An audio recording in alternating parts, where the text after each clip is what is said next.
रात्रि का समय। मकदूनिया से सटे एक कबीलाई क्षेत्र में एक सुंदर सा आवास था, परंतु उस आवास के आसपास अंधकार फैला था। बस एक झरोखे से हल्का सा प्रकाश दिखता था, जो इस बात का प्रमाण था कि आवास के उस झरोखे वाले हिस्से में कोई उपस्थित है। जिस कमरे के झरोखे से वह प्रकाश छन कर आ रहा था, सचमुच उस कमरे में दो स्वस्थ और रोबीले चेहरे वाले व्यक्ति बैठे थे। दोनों के चेहरे पर सुर्खी थी, साथ ही चेहरे पर कठोरता भी थी। इस समय वे दोनों किसी गंभीर विषय पर चर्चा कर रहे थे। ये दोनों और कोई नहीं, रोमक्लीज और पेरोपिडीज ही थे। मकदूनिया के वे सामंत जो मकदूनिया के शासक फिलिप से असंतुष्ट रहा करते थे और जिनकी मंशा थी कि किसी भी प्रकार फिलिप की सत्ता को पलट दिया जाए। इस समय भी वे इसी विषय पर मंत्रणा करने में तल्लीन थे। रोमक्लीज के चेहरे पर आक्रोश उभर रहा था। वह उसी स्वर में पेरोपिडीज से कहने लगा, पेरोपिडीज, लगता है कि हम अपने उद्देश्य में इस प्रकार सफल नहीं हो पाएंगे। वो क्यों? पेरोपिडीज ने भौएं सिकोड़ी। क्योंकि समय तेजी से व्यतीत होता जा रहा है और हम अपने उद्देश्य की दिशा में कुछ ही पग आगे बढ़ सके हैं। साफ साफ बताओ रोमो, पेरोपिडीज ने बोला, कि तुम कहना क्या चाहते हो? मैं यह कहना चाहता हूं कि हमारे और तुम्हारे कबीले के अलावा दूसरे सामंतों के कबीले में विद्रोह की आग फैलाना तो दूर, आग और ठंडी होना आरंभ हो गई है। कैसे? पेरोपिडीज चौंक कर बोला, अभी हाल तक तो दूसरे कबीले वाले हमें स्पष्ट आश्वासन दिया था कि वे विद्रोह में हमारा बराबर का साथ देंगे। इसके लिए उन्होंने कई और कबीलों को भी अपने पक्ष में कर लिया था। हाँ, यह सत्य है, रोमक्लीज ने कहा। उस समय ही हमें विद्रोह की चिंगारी को शोला बना देना चाहिए था, क्योंकि फिलिप ओलंपियस के आकर्षण में डूबा हुआ था और उसके साथ विवाह करने को उतावला था। मकदूनिया राज्य एक प्रकार से उस समय नेतृत्वहीन होकर रह गया था, किंतु तब वे सभी सामंत ना एकत्र हुए और ना सहमत हुए। और इस बात दौरान राजमहल में एक नई बात देखने को मिली। नई बात? पेरोपिडीज ने प्रश्न पूर्ण दृष्टि से रोमोक्लीज को देखा। हाँ पीरो, रोमो बोला, इस समय राजमहल में महान अरस्तु ने प्रवेश किया है, जिसमें ज्ञान की ख्याति यूनान ही नहीं, यूनान से भी दूर दूर तक फैली हुई है। ज्ञात हुआ है कि गुरु प्लेटो का फिलिप को आशीर्वाद भी मिला है और राज्य के मार्गदर्शन और परामर्श के लिए महान अरस्तु भी मकदूनिया में राजमहल में अपना समय बिता रहे हैं। इसका स्पष्ट रूप से एक ही परिणाम निकलेगा कि महान अरस्तु के मार्गदर्शन से फिलिप और शक्तिशाली हो जाएगा। ओह, पेरोपिडीज के मुंह से निकला, यह तो सचमुच चिंताजनक स्थिति है। अरे हाँ, इसके अलावा एक विशेष बात और भी देखने में आई है। क्या? इस बार रोमक्लीज को चौंकना पड़ा। राजमहल में एक कदावर व्यक्ति देखा गया। उसकी चाल ढाल और पैनी आंखों से ऐसा लगता है कि फिलिप की ओर से उसे कोई विशिष्ट अधिकार प्राप्त है। यह तुम किसकी बात कर रहे हो?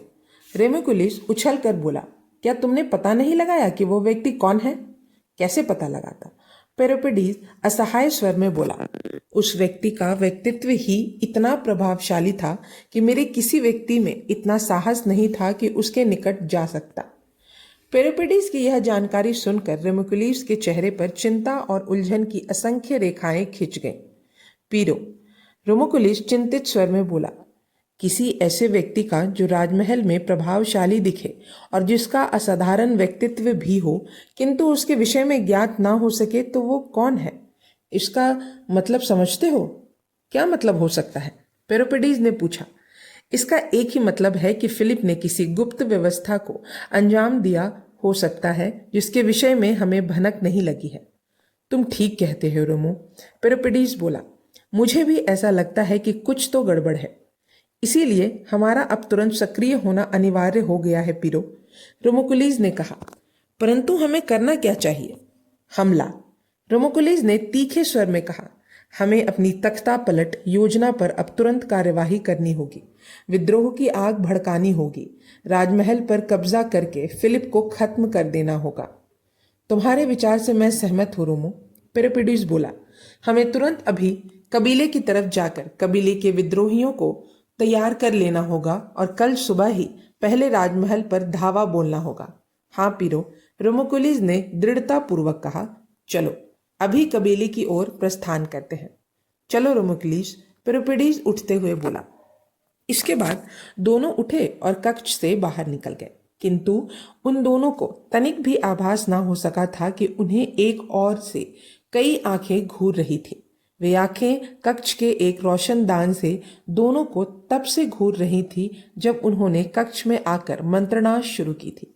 उनकी मंत्रणा का एक एक शब्द सुना गया था, परंतु इसका आभास ना तो रोमुकुलिस को हो सका था और ना ही पेरिपेडिस को। दोनों ही अपनी धुन में कक्ष से बाहर निकल गए थे। वे सारी आंखें उनका पीछा करने लगी थी। दोनों कक्ष के द्वार से बाहर आए कि तभी वे बुरी तरह चौंक पड़े।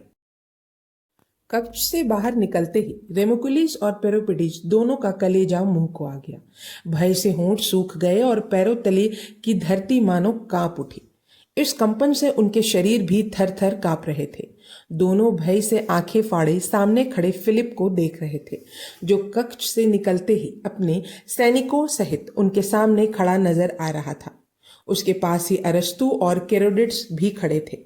फिलिप का चेहरा तमतमाया हुआ था तथा कठोरता से भरा था। आंखों से क्रोध की चिंगारियां फूट रही थी।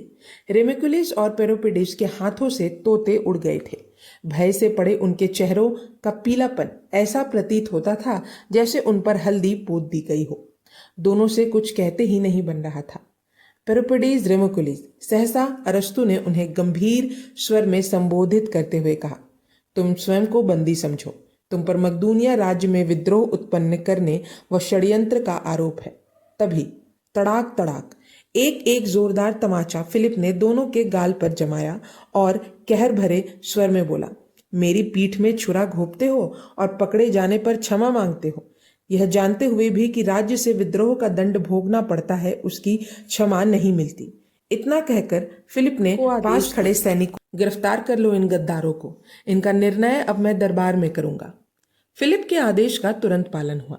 सैनिकों ने अपने भालों की नोक पेरिपेडिस और रोमुकुलिस की तरफ तान दी। एक बार दोनों ने असहाय दृष्टि से फिलिप और अरस्तु की तरफ देखा तो फिलिप के चेहरे पर कठोरता व्याप्त थी, तो अरस्तु का चेहरा निर्विकार दिखाई दे रहा था।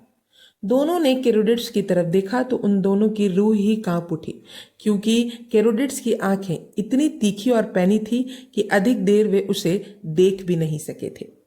दोनों को ऐसा प्रतीत हुआ था मानो केरोडिट्स की आंखें उनके अंतर्मन तक घुसी चली जा रही हैं। वे दोनों शस्त्रों से आगे बढ़ गए।